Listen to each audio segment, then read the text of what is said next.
to Big Boof Bets, Get Dat Money podcast. It is week 14. I am Nate Stephenson, finally back in the burg, joined by my good friend over here. It's Mr. Big Boofy Scureman. How you doing, baby? I'm doing all right, man. How about yourself? Not too bad. Playing a little under the weather. Come back home, get sick, so that sucks. Yeah, I know we're both feeling it a little bit, but we've got some good picks for you this week, and obviously we're going to share them with the people here. Let's do a recap here. Let's get right into it. Yeah, absolutely, man. I personally was a little disappointed in the Panthers and the Jets this most recent week. Oh yeah, I was poised to really bring in a lot of units, and those two guys just let me down. And I mean, the Panthers in particular, I was just dead wrong on. I shared it with Nate. I did that. There's like a same game parlay option on FanDuel, and I just went Panthers everything. I was like, I took the Panthers minus the points. I had them at halftime. I had their team total over. I had the Redskins team total under. I had Christian McCaffrey going for like 100 yards and a touchdown.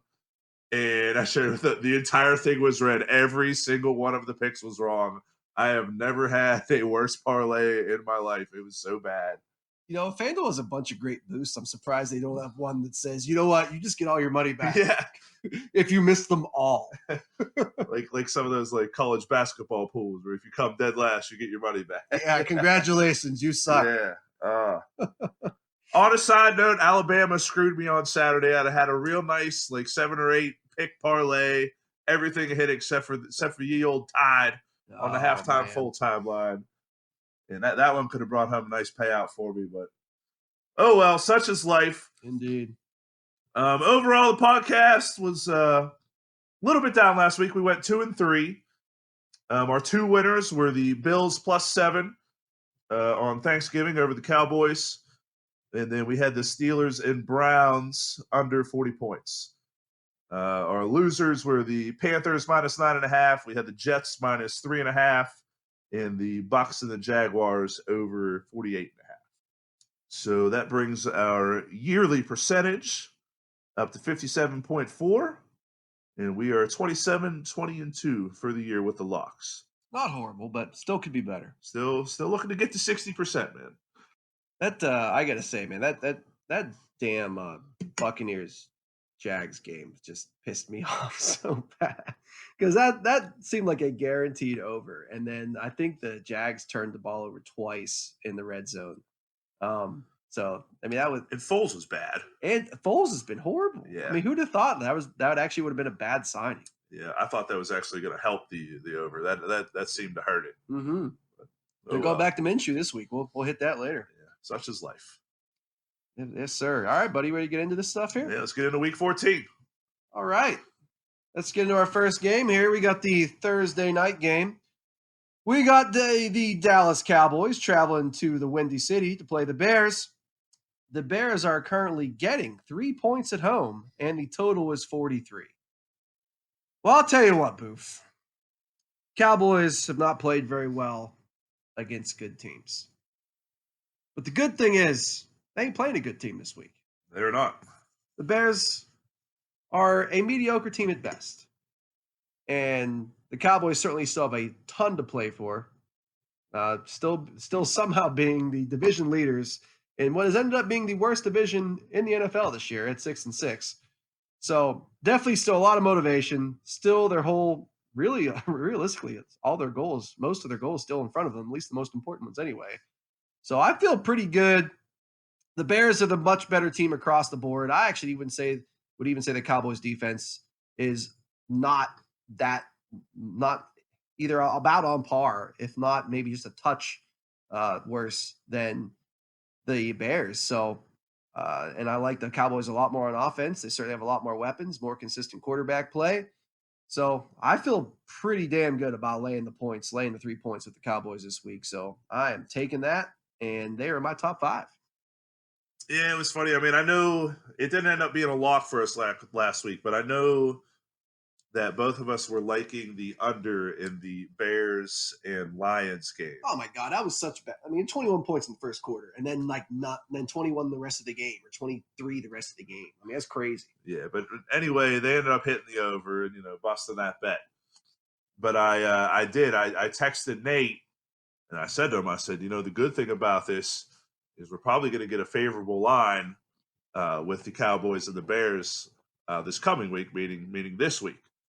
And here we are. We're sitting at Cowboys -3, so within a field goal of a team that I think they are significantly better than. So I definitely like the Cowboys -3.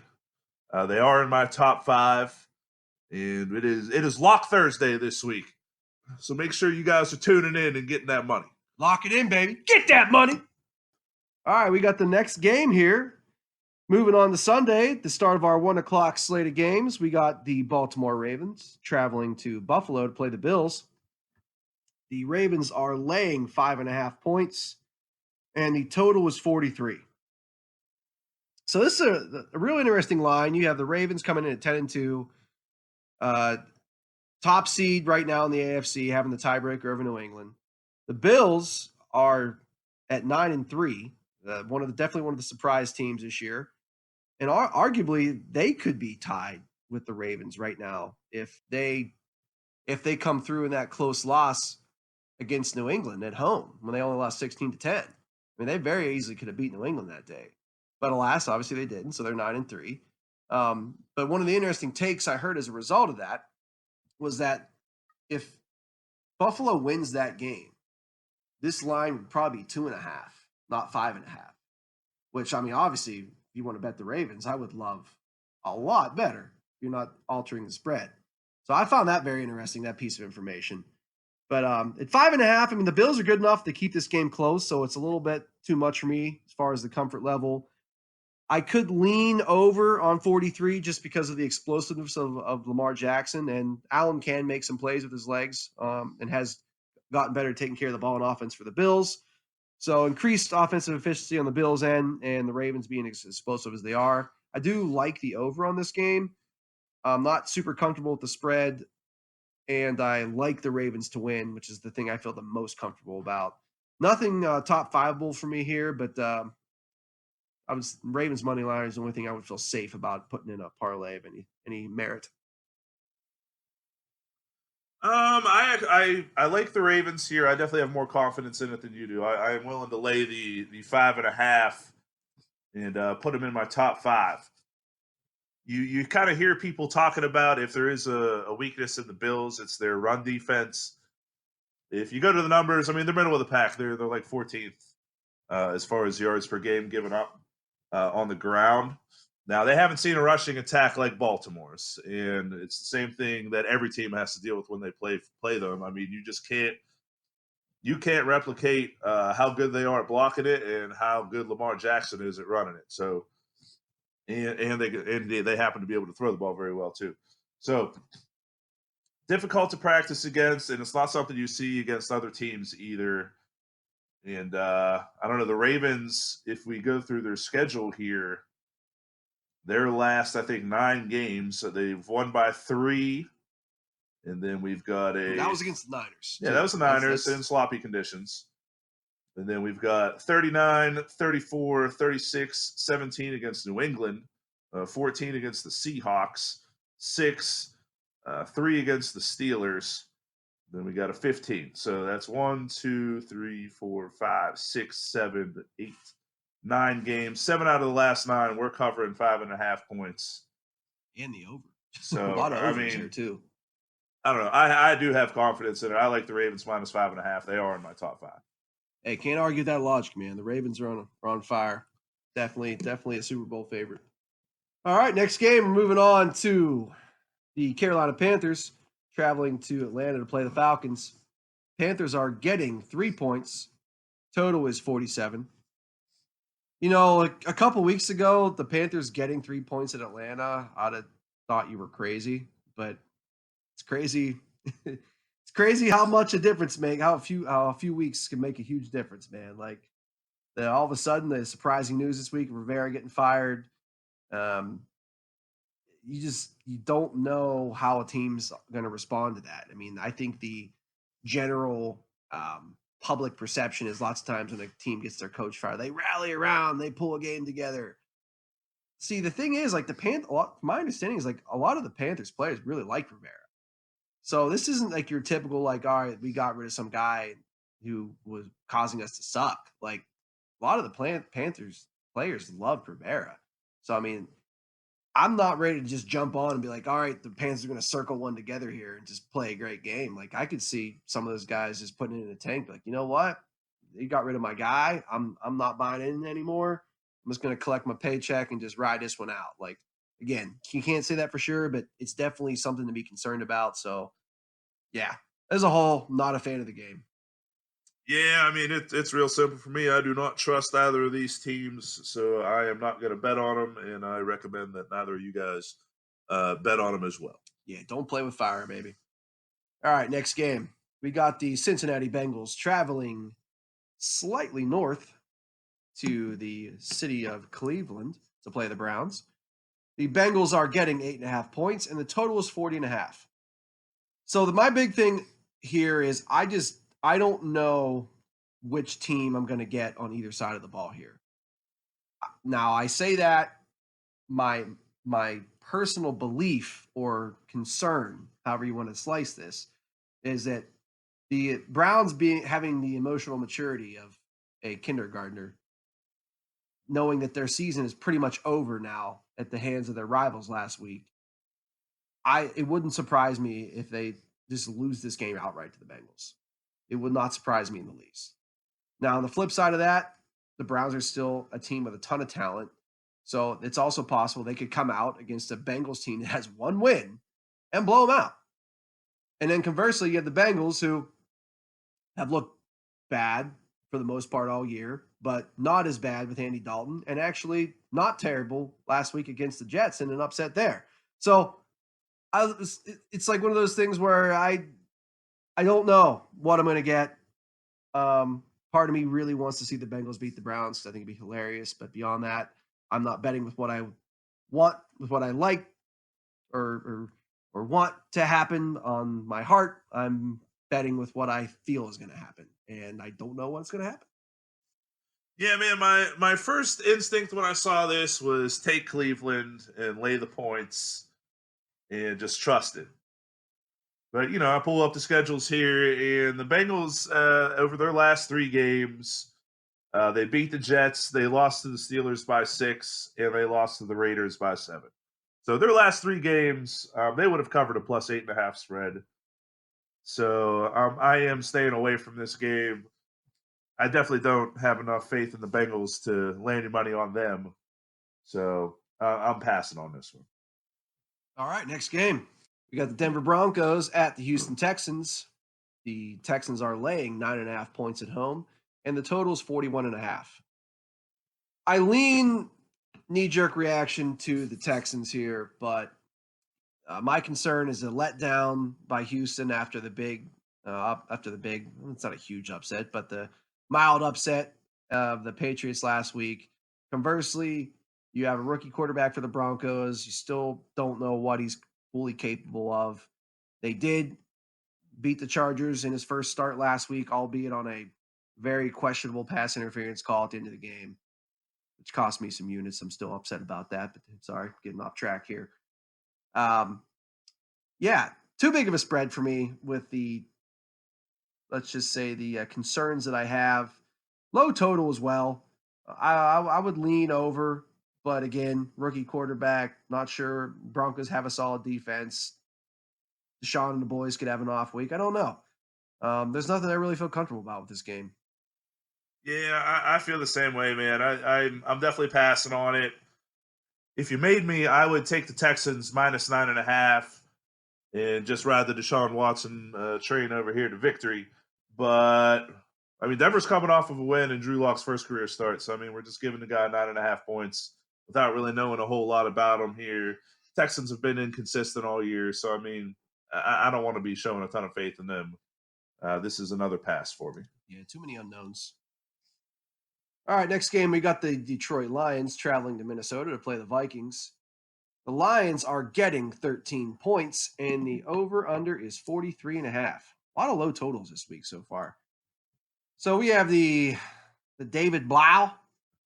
I hear Blau. I want to say like Blau Pow. Or maybe we should call him Bombs Away Blau after what he did the first quarter against the Bears last week. But big spread, man. I don't like it either way. The Vikings a little banged up after that rough game against the Seahawks on Monday night. You have Thielen a little banged up. You have Cook a little banged up with the shoulders. As far as I know, though, he's going to play. Diggs, from what I hear, is good to play, but still, he had a little bit of a foot injury last week. And then there's just, for me personally, that the Kirk Cousins factor of he has a little bit of occasional blip in him, like against bad teams. We saw that a little bit against Denver. He's having a great year this year, but still, like, too many things that concern me. So, yeah, staying, again, another pass for me this week. Yeah, it's going to be a pass for me as well. It is a high spread. I really do. I really want to take the Vikings, but again, you just go and you look at some of these point totals against teams that are not excellent, and we're not covering 13. It's like they beat Denver by 4. They lost to the Bears. So, I don't know. And like you said, they're still banged up on offense. The Vikings are better at home. We don't really know what the Lions are going to be all about with David Blau on the road. I don't know. My first instinct really was it's David Blau. He's on the road. Take the Vikings. But I don't know. The data that's out there kind of suggests to do the opposite. So this is another pass for me. That was the Bears' first instinct, too. And they had 2 touchdowns on them before they knew it last week. Yeah, exactly. All right, next game. We got the Colts traveling to Tampa Bay to play the Buccaneers. The Colts are getting 3 points. The total is 46.5. Again, another game I'm not a huge fan of. You have Jameis Winston, who has on pace for the most turnovers he's had in a season for his career. And that is saying something considering it's Jameis Intercepta Winstonus. He loves to turn the ball over. Even I was just telling Boof before the podcast, even Bruce Arians, who everyone thought was a big believer in this guy, was asked in his press conference this week about Jameis being back next year. And he's like, I'm going to pass on that. We're going to wait till the end of the season before we talk about it. Hardly a vote of confidence. Normally the PC answer a coach is going to give, even if he knows he's not going to bring a guy back, is, well, we'll evaluate next year, and he's my guy, and we're going to, finish out the year and see where we are. Like, he didn't even go there. He just basically outright said, I don't know if I believe in him, which is saying something. Then you have the Colts. They're still banged up on offense. No Mac. I think T.Y. is still out this week.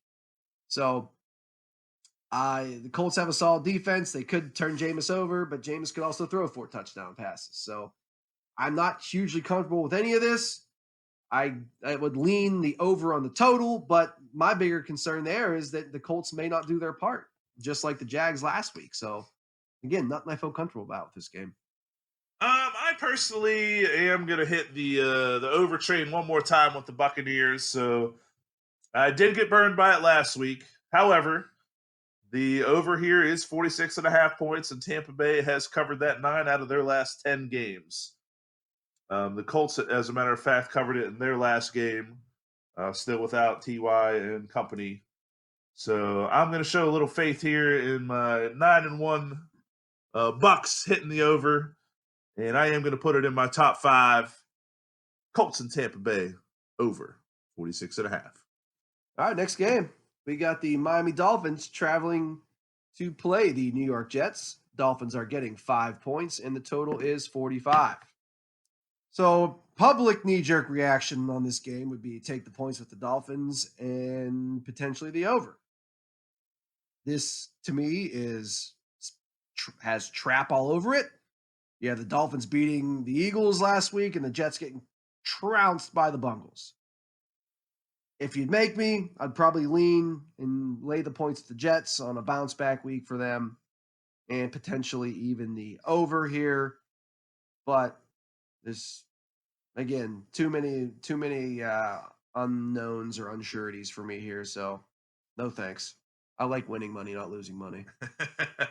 Yeah, man, I'm not gonna lie. I really wanted to take the Jets here, but they look so bad last week, man. It's just how can we possibly trust them? You know, They didn't even get into the red zone last week, not once. ah, That's why you goodness. didn't see them on red zone because they were never in the red zone. I know. Oh man, and you just see the score getting worse and worse when we had them as a lock. It was so bad. It was very frustrating to watch.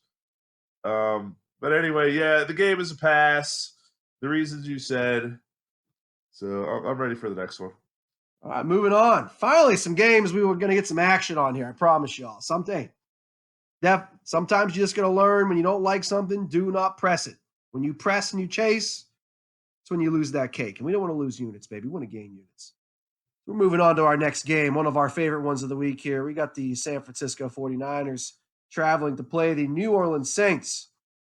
The Niners are getting 3 points. How I like that already. The total is 44.5.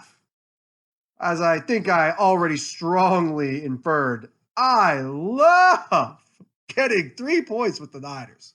Like, I love it. I think this is one of those things where this 3 points is purely because the Saints are at home and the Niners are traveling east. That's it. Because, yes, the Saints were a preseason NFC Super Bowl favorite. They still are. Problem is they are playing the team that has moved above them in the Super Bowl favorite category. And they also do something that gives Drew Brees a lot of problems. And that's they rush the passer, and they rush it very, very well. So, and I've seen this story before. The last couple of teams that got after Brees gave the Saints a ton of trouble. Hell, the Falcons came after him a lot, and they rolled on the Saints at home.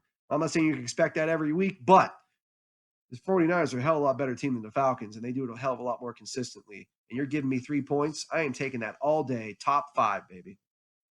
Yeah, man, I feel the exact same way, and it's something where I definitely think Drew Brees' play has dropped off a little bit.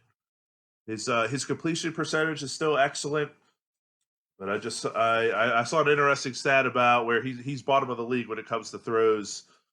It was over like 15 or 20 yards or something. So putting the ball downfield, he's been bad. So it's a lot of dink and dunk, and there's nothing wrong with that. I mean, you can still move the ball and you can still score points doing that. But I think when you play a team like the 49ers, where they're going to be able to get up and press you a little bit, and they might be able to handle Michael Thomas, which is where a large majority of Brees' throws end up going. And like Nate said, we're rushing the quarterback. I think they're really going to be able to give the Saints trouble. And overall, I think they are the better team. And if I have the better team and you're giving me points, sign me up for that all day, baby. I love the 49ers +3. They are in my top 5. And that is lock number 2 on the week. Lock it in, baby. Get that money. All right, next game. We got the Washington Redskins traveling to Green Bay to play the Packers. The Cheeseheads are laying 13 points, and the total is 41.5. So the Packers have just been a little bit too inconsistent for me, and quite frankly, a little overrated. A lot of the metrics don't match up with their record. The Redskins are on a 2-game winning streak, surprisingly. Even though Dwayne Haskins is their quarterback, and I still don't trust him, and I still don't like him, and I still don't think he's a great quarterback at this point in his career. 13 points is a lot of points in the NFL. When you have that big of a spread, you always have to worry about a backdoor cover. Or, I mean, if it ends up being a close game, the Packers are not trying to score an extra touchdown at the end of the game to try to cover your spread. They just want to win. So you got to consider things like that. If you're going to make me touch anything, the total's a little low for a Packer team that can score some points, and they are susceptible against the run, which the Redskins have been doing pretty well. So if you get a couple touchdowns by the Redskins here, and 3 at the very least, and some field goals by the Packers, whatever, 3-4 by the Packers, and some field goals, I mean, you're hitting that over, and I think that's very possible. So I would lean with the over in this game. There's not really much else I like. If you want to be super safe and you're trying to stack as many things in a parlay as you can, just take the Packers halftime money line. I actually say that kind of seriously, but Boofy did bring it up to me. I was like, yeah, that's actually a good idea. I'm telling you to stack something with that. Yeah, definitely a good parlay pattern with that. I like that. It's right out of the Nate playbook. There, you get a spread over 10. You just take the halftime money line and count your money. Take the bank, baby. I don't know. I have more faith in the Packers here, but it is the stuff you said is enough to scare me off of it. So I am passing, but I kind of still like the Packers for what it's worth. Watch Dwayne Haskins will probably throw 3 picks and 2 pick sixes. We'll get the real Dwayne here. The Packers do seem to kind of have a way of beating up on bad teams. It's just, again, when you actually go back and look at it, they're not actually covered in the 13th. So it's one of those, you probably should stay away. Yes, sir. All right, next game. We have the Los Angeles Chargers traveling to Jacksonville. Not often we get that right on the first try. I know. That's why I emphasize It's been over a year. It's only taking us. This is the start of the 4th quarter of the season here. Literally, we finally got it right. The Los Angeles Chargers traveling to Jacksonville to play the Jags. Chargers are laying 3 points, and the total is 43. So I'm not sure if you heard this week, Boof. And when I say I'm not sure, I am sure. You have heard that the Jags have gone back to Minshew mania. Hey, boy. They want that spark back. They want the stash. They want the headband. I think they actually want more than 10 points a game, which is about all Foles has been giving them. I don't blame him. Foles has been a huge disappointment for them this year. I know he's never had a chance to completely get going with the injury, but so you got to wonder if he still has a chance to do anything for him. But still, he's just right now this year he ain't getting it done. Minshew is. So nothing here top 5 for me, but with the offense seemingly performing better this year with Minshew quarterback, 3 points at home for the Jags, with the Chargers coming the whole way east, which they historically do not perform well with. I'll take the 3 points with the Jags here. I'd lean that way. I disagree. I would take the Chargers -3 myself. The inconsistency with Phillip Rivers this season is what's keeping it out of anything in top 5 territory or anything like that. Derwin James is back. He obviously has a huge impact on their defense. They still rush the quarterback very well with Ingram and Bosa. So I would take the Chargers. I felt like they got screwed last week. They did. At Denver on the pass interference call towards the end of the game before the field goal that Denver was able to win it with. But such is life in the NFL. Anyway, game is a pass, but I would lean the Chargers -3. All right. Next game. We have my Kansas City Chiefs traveling to play the New England Patriots. Can you believe it? My boys are getting 3 points this week? Yes, I can. Yes, I can believe it. They are at New England. I don't care. Yes, I can believe it. Chiefs. Oh, my goodness. Oh, I don't care. Patriots, this is not your dad's Patriots anymore. Brady's old. I am Chiefs money line. Boom. In. Chiefs on the money line. Chiefs on the money line. Dude. Chiefs on the money line. I am pizza boxing you. Chiefs on the money line.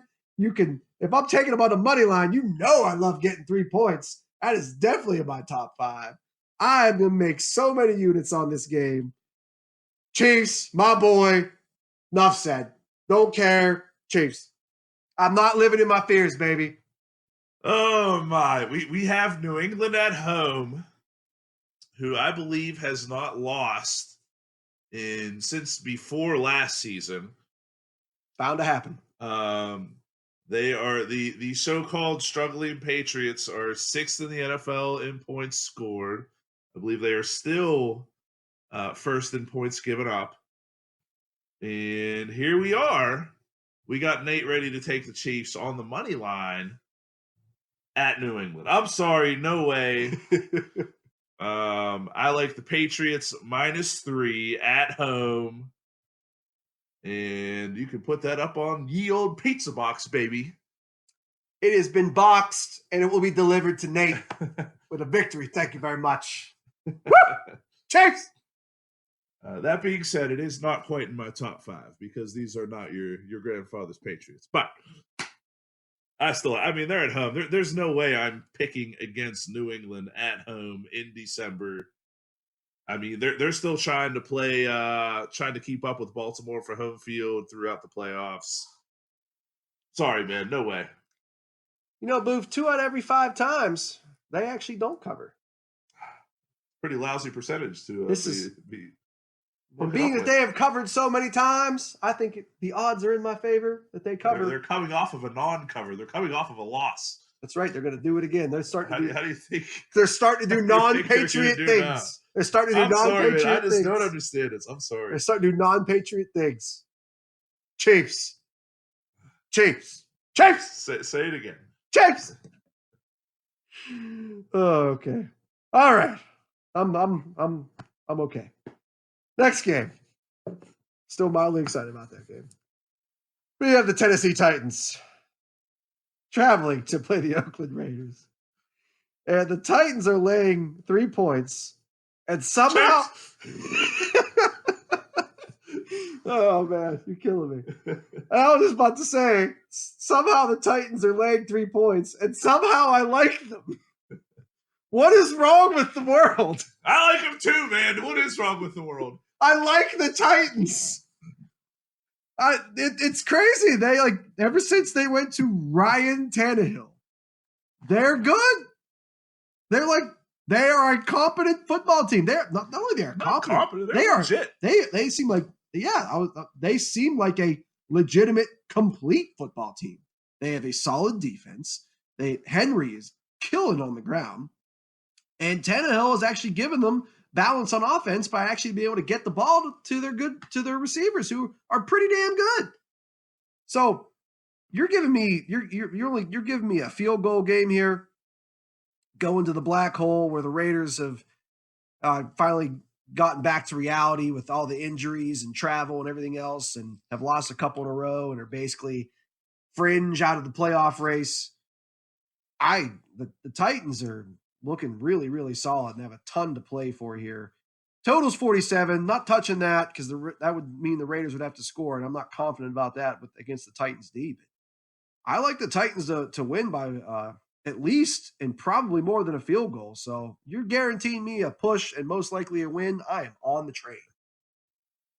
Hey, Nate. Top 5. How many feet are in a mile? 5,280. You know how I know that? How do you know that? Because remember the Titans, baby. You're killing me, Petey. Woo! I like the pull, baby. I like it. I might have to watch this movie before Sunday just to get in the mood. Because I also like the Titans -3. They are in my top 5. All the reasons Nate said. They've been awesome since Tannehill's been in there. And that gives us another lock for the week. Lock it in, baby. Get that money. Go Titans. All right, next game. We have our Pittsburgh Steelers traveling to Pittsburgh West. I mean, the Arizona Cardinals.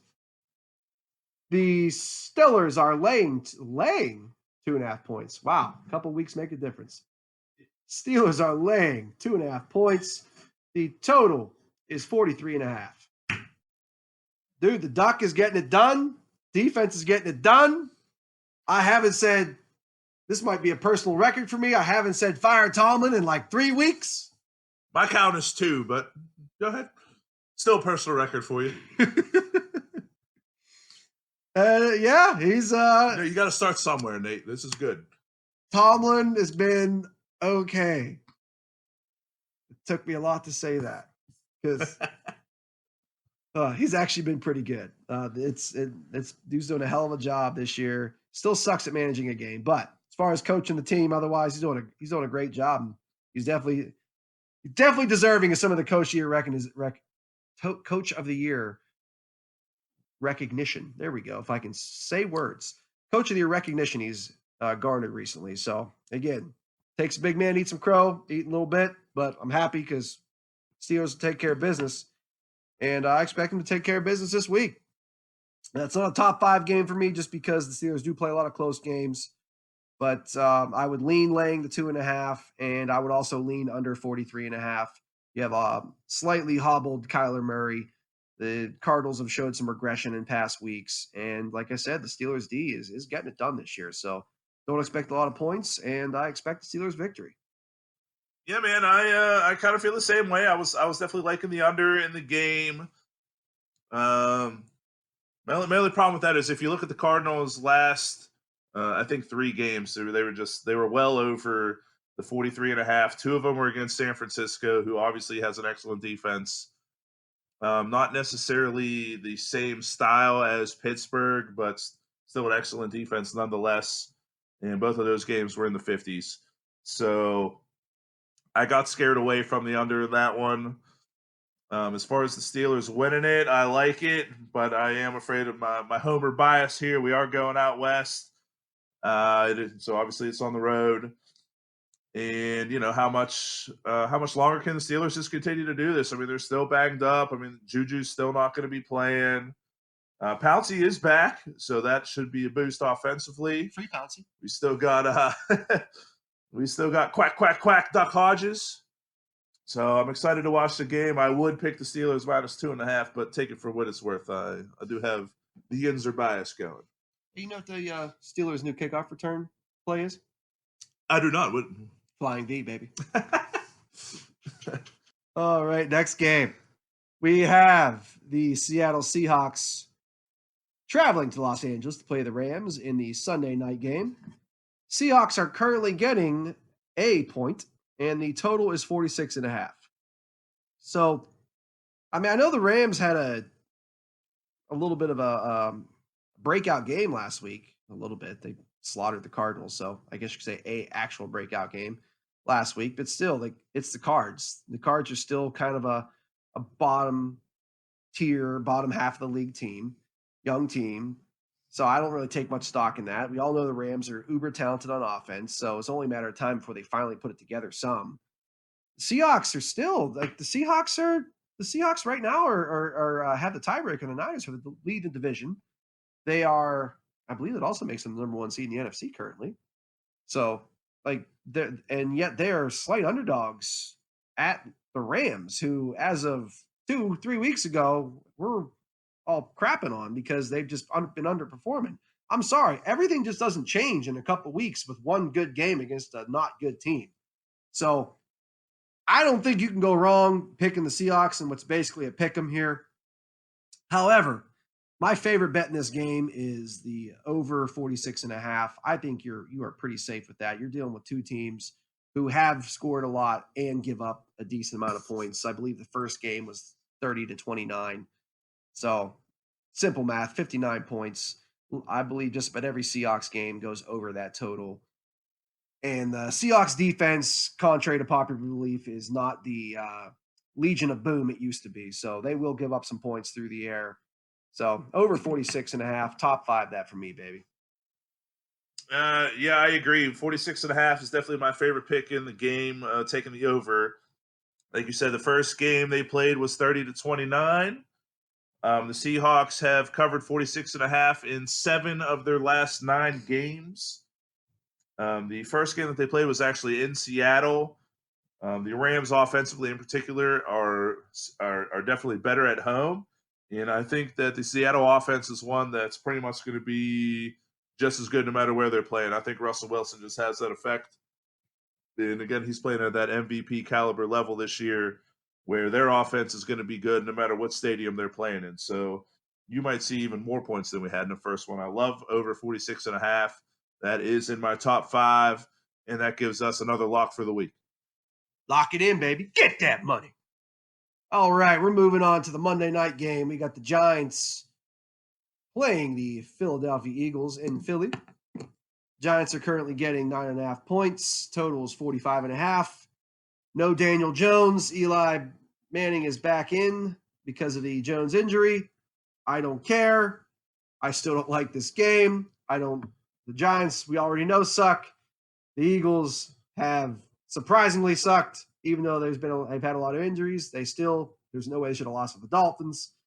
And I think there's no way they should lose to the Giants. But if you lost to the Dolphins, you could lose to the Giants. So, no. Staying away, don't have no desire. No thanks. Yeah, man, if you made me, I would take the Giants plus 9.5. I mean, the Eagles lost to the Dolphins in a game that they really needed to have. You know what I mean? This was not a letdown scenario or something for them. I mean, they were already coming off of a loss.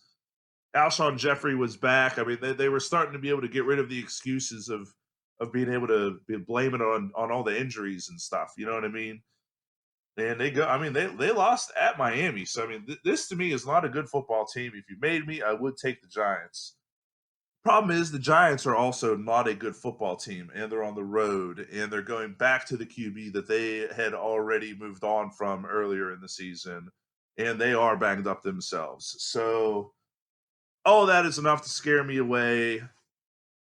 But I don't know. Like I said, if you made me, I would take the Giants plus 9.5. Yeah, maybe even the over too. Because I mean, let's face it. I thought the total with Dolphins and Eagles last week was going to go under, and I went way over. I think it was 68 points. So right, you have a bad Giants secondary. Right. Eagles getting a little healthier on offense. Maybe the over is your best play on this game. Is a good play on this game as well if you're trying to get freaky with it. But all right, man, that's all the games here. Let's do a little top five and recap and locks here. You want to hit me with yours first, everybody? Yes, sir. This week, I got Cowboys -3, 49ers +3, Chiefs +3, and take that money line, baby. Ride with me. That's a bonus one. Titans -3, Hawks Rams over 46.5, and just a little above a lean, but can't call it in my bonus 5 is Steelers Cardinals over 43.5. I'm sorry, under 43.5. I have the Cowboys -3, the 49ers +3, the Titans -3, the Rams and Seahawks over 46.5. I've got the Bucks and Colts over 46.5. The Ravens -5.5. And that's all we got for you today. So the locks for the week are the Cowboys -3, Titans -3, 49ers +3, and the Rams and Seahawks over 46.5. Best of luck to everybody, and let's get that money. Get that money.